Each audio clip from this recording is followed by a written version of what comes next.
أعوذ بالله من الشيطان الرجيم بسم الله الرحمن الرحيم সম্মানিত সুধীবৃন্দ, আমাদের একটা নিন্দনীয় স্বভাব হলো সাপ দেখলেই তা মেরে ফেলা। এই কথা সত্য যে সাপ একটি প্রাণ সংহারী প্রাণী। পৃথিবীতে এমন সাপও আছে যার এক ফোঁটা বিষ 1 মিনিটের মধ্যে একাধিক মানুষের প্রাণনাশে সক্ষম, কিন্তু সব সাপ বিষধর নয়। তাছাড়া বেশিরভাগ সাপ কেউ উত্ত্যক্ত না করলে সহসা কামড় বসায় না। তারপরও সাপের দ্বারা ক্ষতির আশঙ্কা থাকলে তা মারতে বাধা নেই। তবে সাপ মারার আগে আমাদের করণীয় হলো ওই সাপ আমাদের ক্ষতি করবে কিনা সে ব্যাপারে নিশ্চিত হওয়া। এ ব্যাপারে হাদিসেও খুব সুন্দর নিয়ম উল্লেখ রয়েছে। মহানবী সাল্লাল্লাহু আলাইহি ওয়াসাল্লাম ইরশাদ করেছেন, কোনো সাপ মারার আগে 3 বার তাকে সাবধান করবে, এরপরও যদি সে গর্ত থেকে বের হয় তখন তাকে মেরে ফেলবে, কেননা সে শয়তান। এটা আবু দাউদ শরীফের 5168 নম্বর হাদিস।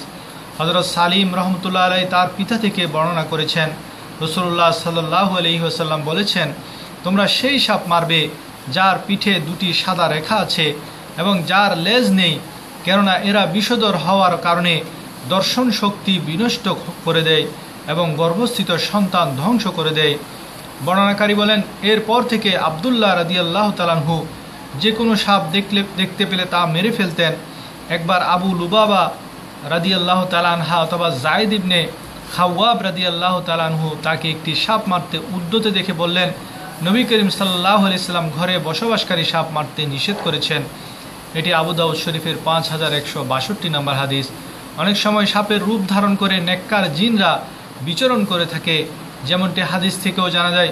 হযরত ইয়াজিদ ইবনে মাওহাব রহমতুল্লাহ আলাইহি আবু সাঈদ রাদিয়াল্লাহু তাআলা আনহু থেকে বর্ণনা করেন, তিনি বলেন, একদিন আমি আবু সাঈদ খুদরি রাদিয়াল্লাহু তাআলা আনহুর কাছে এসে বসি। এই সময় আমি তার চৌকির নিচে কিছুর আওয়াজ শুনতে পাই। আমি তাকিয়ে দেখি সে একটি সাপ।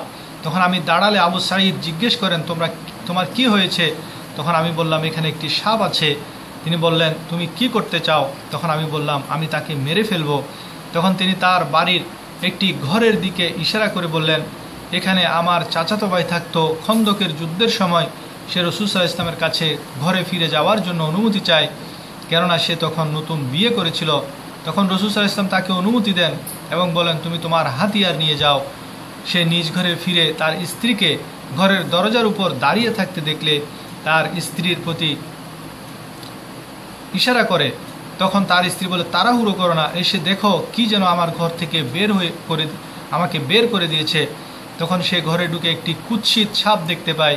সে তাকে বল্লম দিয়ে হত্যা করে এবং বল্লমে তার দেহ ফুঁড়ে বাইরে নিয়ে আসে। বর্ণনাকারী বলেন, আমি জানি না এরপর কে আগে মারা গিয়েছিল, লোকটি নাকি সাপটি। তখন তার জাতির লোকেরা রাসূল সাল্লাল্লাহু আলাইহি ওয়াসাল্লামের কাছে এসে বলেছে, আপনি দোয়া করুন যাতে আমাদের সঙ্গী বেঁচে যায়।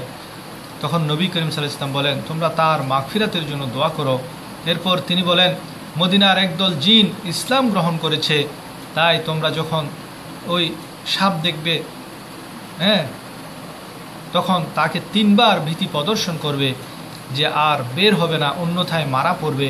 এরপরও যদি সে গর্ত থেকে বের হয় তখন তাকে মেরে ফেলবে। এটি আবু দাউদ শরীফের 5167 নম্বর হাদিস। ওয়াসাইলে বখশিশ নামক কিতাবের 87 পৃষ্ঠাে একটি চমৎকার ঘটনা রয়েছে। হযরত সাইয়েদনা আবু জুবাইর রহমতুল্লাহ আলাইহি বলেন, হযরত আব্দুল্লাহ ইবনে সাফওয়ান রহমতুল্লাহ আলাইহি বাইতুল্লাহ শরীফে বসেছিলেন। এমন সময় ইরাকি দরজা দিয়ে বাইতুল্লাহ শরীফে প্রবেশ করলো, কাবা শরীফের তাওয়াফ করলো একটি সাপ এবং হাজরা আসওয়াদের নিকট এসে ওই সাপটি হাজরা আসওয়াদকে চুমু খেল।